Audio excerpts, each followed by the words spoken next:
Você acha que as pessoas te contam a verdade? Deixa eu te fazer uma pergunta antes de começar esse vídeo.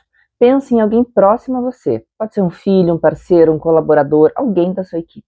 Agora me responde com honestidade. Essa pessoa te conta as coisas antes de virarem problema? Ou você só fica sabendo quando está grande demais para esconder? Se você hesitou, se uma imagem veio na sua cabeça agora, fica por aqui, porque o que eu quero conversar hoje tem tudo a ver com isso. Olá, eu sou a Karina Reis, psicóloga clínica e corporativa, especialista em pessoas, relações e resultados. E antes desse vídeo continuar, lembre de ativar as notificações, pois todas as semanas eu trago vídeos novos por aqui, com temas que auxiliam no seu desenvolvimento pessoal e profissional. O tema de hoje é a segurança psicológica, mas não no sentido corporativo ou de treinamento de quadrante de RH, e sim no sentido real, no dia a dia, no sentido de por que algumas pessoas falam a verdade para você e outras aprenderam que não vale a pena tentar por medo, receio do que vem como resultado. Em 1999, uma pesquisadora chamada Amy Edmondson estava estudando equipes de enfermagem em hospitais americanos. Ela queria entender uma coisa bem específica.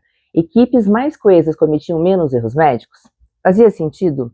E ela esperava encontrar exatamente isso. O que ela encontrou foi o oposto. As equipes consideradas de melhor desempenho reportavam mais erros, não menos. Mais incidentes, mais notificações, mais relatos de falhas. E as equipes com reputação de problemas reportavam menos erros. Ela poderia ter concluído que as melhores equipes eram as mais descuidadas, mas ela foi mais fundo. O que diferenciava não era a quantidade de erro, era a cultura de onde aqueles erros podiam ser ditos. Nas equipes de alto desempenho, pessoas sentiam que podiam falar, podiam dizer, eu errei aqui. Podiam perguntar, não entendi, me explica melhor, de novo. Podiam discordar, acho que tem uma forma melhor de fazer isso. Já nas outras equipes, o silêncio era a estratégia de sobrevivência. Edmondson chamou isso de segurança psicológica e definiu assim, a crença compartilhada de que é seguro se arriscar interpessoalmente dentro de um grupo. Você pode se expor, errar, questionar sem medo de ser punido ou ser humilhado. Essa descoberta passou 20 anos seguintes sendo replicada em empresas, escolas, times esportivos, famílias, e o resultado sempre foi o mesmo. Onde há segurança psicológica, há aprendizado real. Onde não há silêncio. E o silêncio a gente vai ver, custa muito caro. Eu trabalho com o corpo há muitos anos e por ser especialista também em psicologia corporal haitiana, aprendi que o ser humano não precisa de um discurso elaborado para perceber se o ambiente é seguro. O corpo decide antes disso. Antes da sua mente processar o que o líder disse, já houve uma resposta. Antes de você decidir conscientemente se vai falar ou ficar quieto, já houve uma leitura. A postura de quem está na sua frente, o tom de voz, a velocidade com que essa pessoa te interrompeu na última reunião, a forma como ela reagiu quando alguém trouxe uma má notícia na semana passada, trazem toda uma percepção do outro sobre si. O organismo calcula isso continuamente. E quando o cálculo é negativo, o corpo faz o que sabe fazer. Contrai, retrai, engole, desvia. Você vê isso em equipes que nunca discordam, em filhos que nunca pedem ajuda, em casais que colocam os conflitos debaixo do tapete até o tapete não caber mais na sala.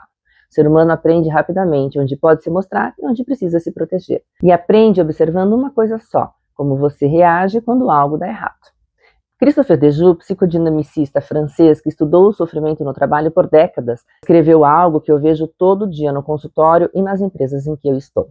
O sofrimento que não é dito não desaparece, ele se desloca, ele vai para o corpo que adoece, para a relação que esfria, para a produtividade que cai, para a rotatividade que sobe, vai para a licença médica que ninguém sabe bem explicar.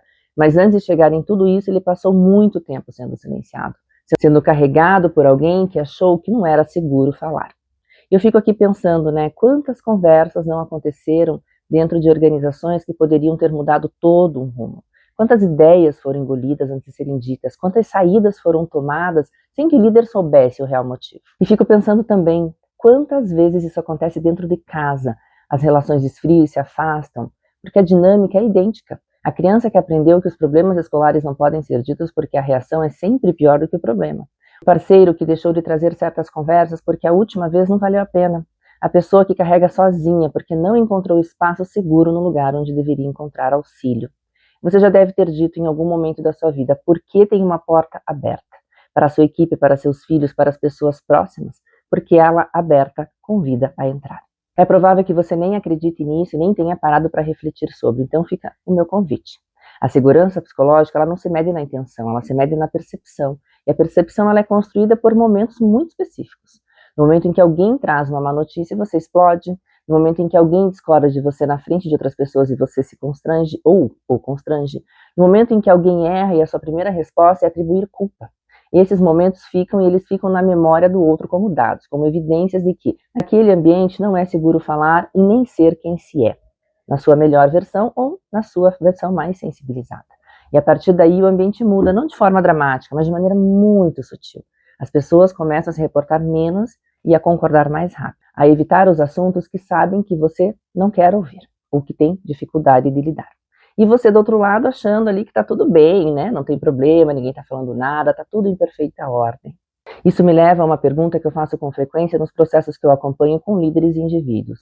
Quando foi a última vez que alguém te trouxe uma má notícia, uma discordância real, um feedback que doía, e como foi que você recebeu? Se você está tendo dificuldade de se lembrar, vale perguntar, essa informação não existe?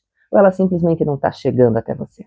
É a partir dessa reflexão e desse entendimento que a segurança psicológica pode ser pensada não como um estado permanente, mas como uma conquista diária. Ela começa numa coisa que parece simples, mas não é. Aprender a reagir quando algo dá errado. E não é sobre eliminar as exigências ou fingir que os problemas não existem. Tampouco virar um líder que se torna um pai e aceita tudo o que acontece com um sorriso. Trata-se de separar o que aconteceu da pessoa que está na sua frente, de distinguir o erro do caráter de quem errou, de ser capaz de ter uma conversa difícil sem que o vínculo precise pagar o preço. Quando isso acontece, algo muda no ambiente. As pessoas percebem que é possível ser real, que o erro pode ser dito antes de virar crise, que a discordância pode existir sem destruir a relação. E aí algo interessante acontece, a equipe aprende mais rápido e produz mais. O filho pede ajuda antes de afundar, o casal conversa antes de explodir, o colaborador traz o problema antes que custe o dobro resolver. Edmondson mensurou, Dejuda escreveu, e eu vejo isso acontecer sistematicamente quando as pessoas decidem que querem ser um ambiente seguro. A decisão é sempre individual antes de ser coletiva. Eu trabalho com isso como psicóloga clínica em consultório com pessoas que estão processando o custo de terem vivido um ambiente que não foi seguro. Como psicóloga organizacional, dentro de empresas, ajudando líderes a entenderem que o maior risco que uma organização corre não está nos números, ele está no silêncio que o colaborador faz. Se esse vídeo tocou em algo, se você se reconheceu em algum padrão de si ou de um ambiente que você lidera ou habita, isso já é uma informação muito importante. Você não precisa ter as respostas agora, mas você começou a fazer uma pergunta diferente. Nos comentários, me conta, você é um ambiente seguro? E se não tem certeza disso, já é um lugar honesto para começar. Me acompanha por aqui, tem muito mais que eu quero conversar com você para que o corpo e a mente fiquem em fluxo. Até o próximo vídeo.